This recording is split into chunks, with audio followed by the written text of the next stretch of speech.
Good morning, students. Now today it's turn of the paper 4 to be understanding discipline and subjects.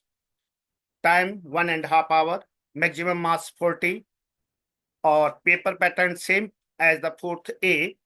इसमें आपको 2 short answer question attempt करने हैं and ये question आपके compulsory रहेंगे। और लॉन्ग आंसर में 2 यूनिट होती हैं, प्रत्येक यूनिट से 2 प्रश्न होंगे। उन दोनों प्रश्नों में से आपको एक एक प्रश्न अटेम्प्ट करना है। शॉर्ट आंसर क्वेश्चन में difference between curriculum and syllabus, पाठ्यक्रम और अध्ययन क्रम में अंतर। Second, discuss the role of curriculum in effective teaching and learning, प्रभावी शिक्षण अधिगम में पाठ्यक्रम की भूमिका का वर्णन कीजिए। सी, रोल ऑफ डिसिप्लिनरी नॉलेज, अध्ययन विषय ज्ञान की भूमिका।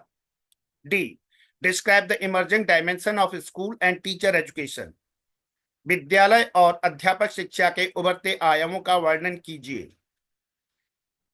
ई, what role does CBSE, central board of secondary education, play in shaping school curricula, विद्यालयी पाठ्यक्रम की संरचना में सीबीएसई की क्या भूमिका है।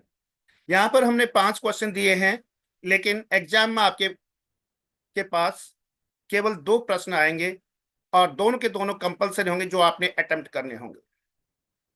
Now the long answer question, what do you mean by academic discipline, describe characteristics and nature of academic discipline, अकादमिक अनुशासन से आप क्या समझते हैं, अकादमिक अनुशासन की विशेषताएं और प्रकृति का वर्णन कीजिए।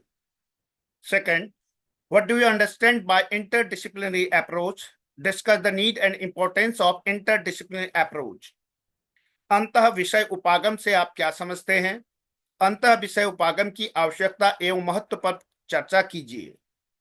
Third question, what is multidisciplinary approach and how it is different from transdisciplinary approach within different subjects, बहुअनुशासनिक या बहुविषयता उपागम क्या है, यह पार अनुशासनिक उपागम से किस प्रकार भिन्न है। Fourth question, what is evaluation, monitoring and evaluation are helpful in the development of school, give example, मूल्यांकन से आप क्या समझते हैं, निगरानी और मूल्यांकन विद्यालय के विकास में सहायक हैं, उदाहरण दीजिए। Fifth question, discuss the meaning, characteristics and emergence of disciplines and subjects in philosophical context, दार्शनिक संदर्भ के अनुशासनों एवं विषयों के अर्थ, विशेषताओं और उदीयमान की परिचर्चा कीजिए। Sixth question, what criteria would you follow while selecting different teaching methodologies for teaching of sciences, विज्ञान विषयों को पढ़ाने की भिन्न भिन्न विधियों का चयन करते समय आप किन किन मानदंडों का पालन करेंगे। Seventh question, discuss briefly the paradigm shift in the nature of sciences and social sciences during 21st century, 21वीं सदी में विज्ञान एवं समाजशास्त्र के स्वरूप में विधिगत बदलाव पर चर्चा कीजिए। Now the last question, what criteria would you follow while developing a text book in social sciences for 7th grade students, 7वीं कक्षा के लिए समाज विज्ञान की पाठ्य पुस्तक की संरचना करते समय आप किन किन मानदंडों का पालन करेंगे। क्वेश्चन पेपर में आपके केवल 4 क्वेश्चन आएंगे, यहां पर हमने आपको ये 8 क्वेश्चन दिए हैं। सारे प्रश्न अच्छी तरह से पढ़ लें और डिफरेंट सोर्सेस से इनके आंसर बनाएं।